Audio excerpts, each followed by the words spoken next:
Hey everybody, I'm Jeremy, and we're getting pretty far into the new half season of Once Upon a Time.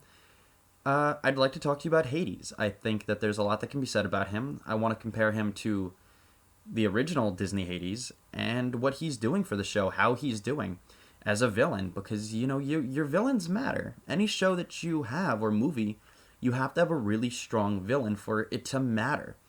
And Hades, who's a god, has a lot of power, and so he's not exactly going to be easy to defeat. We'll see if they just throw him into the river Styx like they do in the Disney movie, which honestly will be weak. Uh, I think you can do something else. I really hope they do something else. I don't want cookie cutter Disney endings for the characters like Jafar on Wonderland, Once Upon a Time in Wonderland. How he was defeated was exactly how he was defeated in Aladdin. Sorry for the spoiler, but do more with the show. And Hades, okay, he's good. He's really good. I really like what they're doing with him.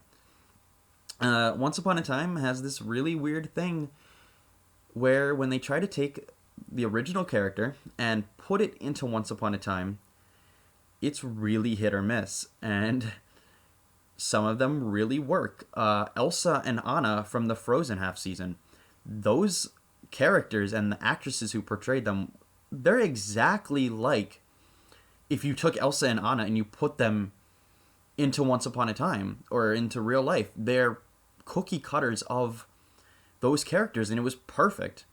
Uh, Zelina, she's great. It feels like the Wicked Witch, and you gave her realistic motivations to why she is how she is. Uh, Captain Hook, he's an example of where you kind of lose it a bit because, yeah, he has a hook for a hand, but I'm constantly reminding myself that, oh, that's Captain Hook from Peter Pan. I have to remember that. And you have to stop treating him like Killian Jones and remember that he's Captain Hook. It's tough. Um, Rumpelstiltskin, you can pretty much do whatever with him that you want because who cares? He's not a memorable enough solid character. You can play with him. Hades, he is great.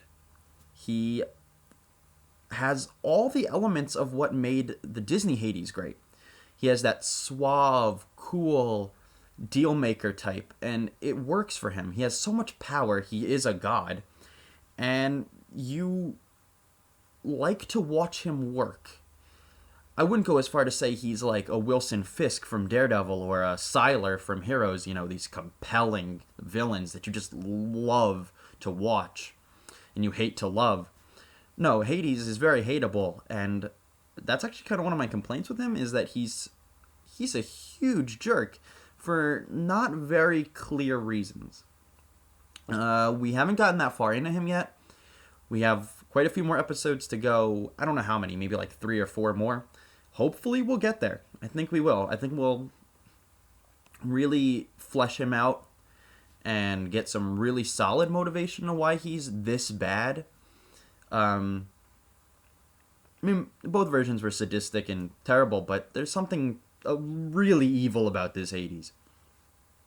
Uh, he's not James Woods either. James Woods was praised by critics for what he did for Hades in the same way that Robin Williams brought something so creative and fresh to the genie. Uh, Greg Germain, who's playing Hades on Once Upon a Time, is not doing that. He's not revolutionizing Hades in this way that makes everybody incredibly impressed. I'm impressed. I'm impressed by the fact that he is so reminiscent of Hades from the Disney version, and I really think he's doing well. It's like watching Hades, and it's beautiful, and I'm really enjoying him as a villain. He has power. It's going to be hard to take him down. We'll see where he goes. And we have to talk about the hair because that's everybody's biggest complaint with him that I've heard. I don't think I've heard a single person complain about Hades. I've only heard complaints about his hair.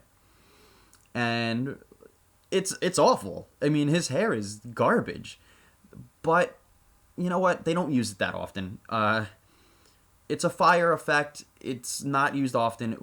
it's not a big deal. His personality is why I'm personally loving this rendition of Hades.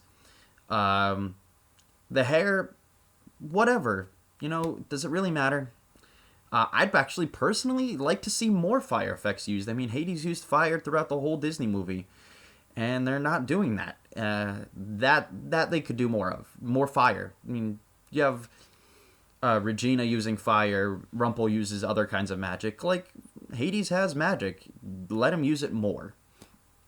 I don't really have that much more to say about him. I think that he is a very solid villain, a very solid character. He's doing a great interpretation of the source material. I mean, of course, Greek mythology is the real Hades source material, but he's not a villain in Greek mythology, so I'm not going to compare him.